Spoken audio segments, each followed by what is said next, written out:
Halo semuanya, perkenalkan nama saya Arfi dan Marisa. Saya menjadi kompor dan moderator. Saya Nathanael Puan Kenendra Muksa sebagai tim pro. Saya Samuel Sigalingging sebagai tim kontra. Saksikan di tugasan.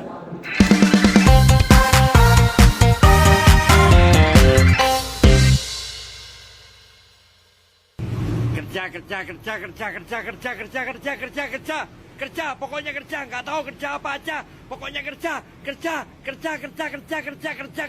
pokoknya kerja apa aja nggak tahu.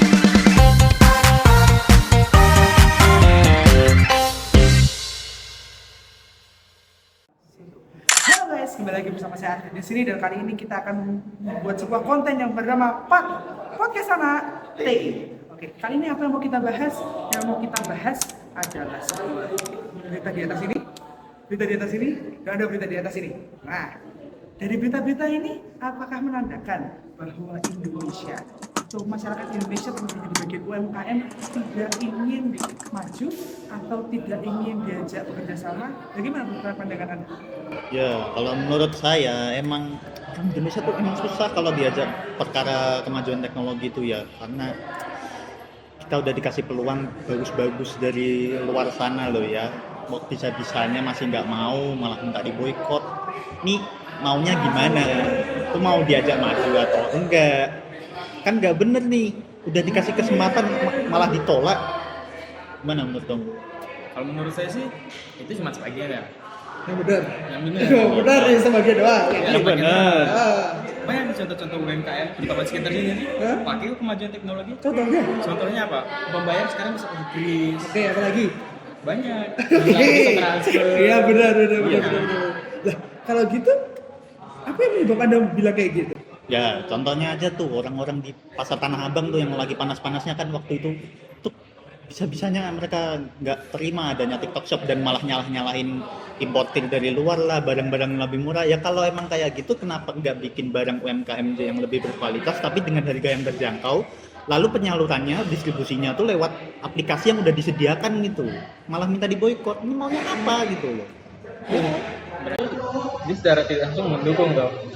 Kalau dia masyarakat itu dalam UMKM gitu mengikuti perkembangan zaman, cuman caranya salah. Ya, terus cara yang benar apa, Pak? Caranya yang bener ya just follow the flow, ikuti arusnya aja. Oh, gitu. Itulah kenapa pakai boykot nih.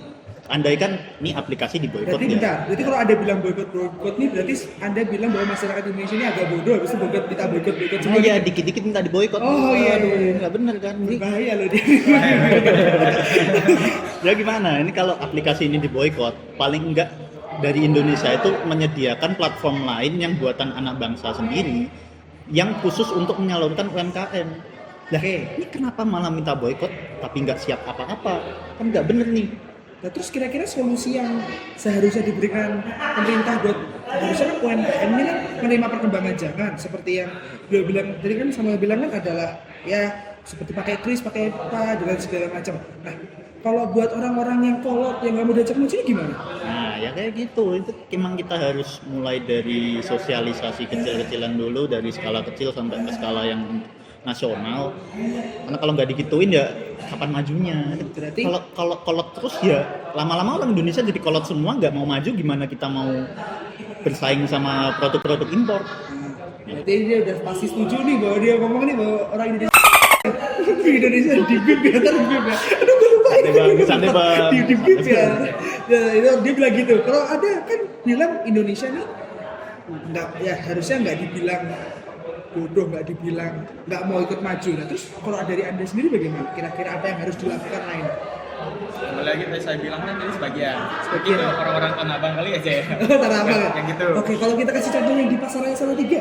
Yang di Pasar Raya Salatiga banyak tuh yang pakai kris gitu kan. Jadi Terus pedagang- bahkan ada transfer dulu.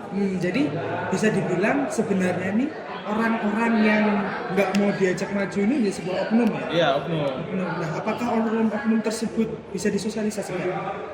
Ya harusnya bisa-bisa aja, cuma ya karena itu tadi kan masih kolot aja, jadi ya emang skalanya emang harus diperbesar lagi, lalu sosialisasinya lebih diperdalam lagi, nggak cuma sekedar kita bahas garis-garis besar.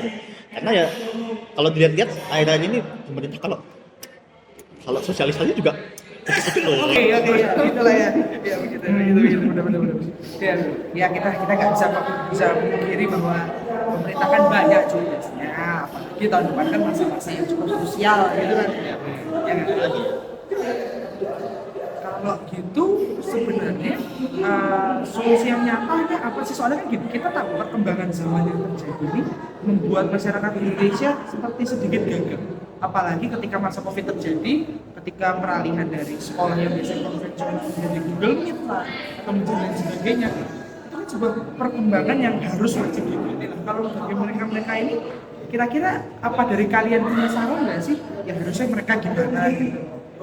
Ya kalau dari aku ya lebih baik ikuti aja, karena ya kita nggak dapat bukan nggak dapat ya, kayak istilahnya kita juga dapat hal baik tapi hal buruk juga dapat, jadi kayak tenang-tenang gitu loh. Kenapa ya nggak ngambil risiko untuk masa depan yang lebih baik? Oke.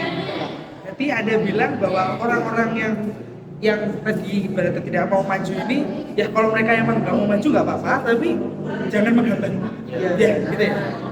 Nah, kalau ada bilang orang Indonesia bukan dia nggak mau, dia nggak maju, tapi hanya sebagian. Jadi konklusinya sebenarnya sama ya. Sebenarnya sama. Berarti teman-teman semua, dari sedikit pembahasan ini kita tahu bahwa perkembangan teknologi itu memang tidak bisa diuber-uber ya, dan memang pasti terjadi. Seperti masa Covid itu adalah hal yang wajib berubah.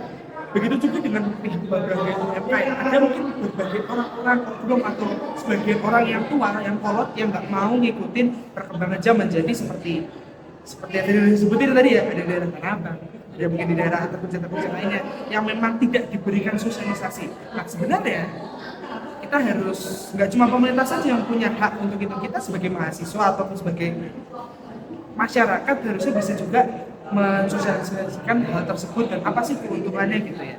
Jadi teman-teman semua, konklusi dari diskusi hari ini adalah bagaimana kita menyikapi aja, bagaimana cara kita menyikapi perubahan ini dan bagaimana cara kita menerima perubahan. Mungkin itu aja dari kita ya. Saya Arfi dari Marista. Saya Nathan Elvan Kenegara. Saya sampai lagi. Kami mau undur diri. Thank you.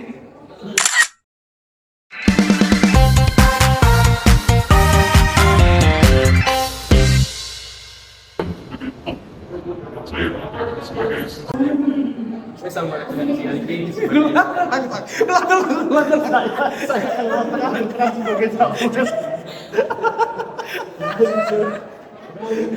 It's okay.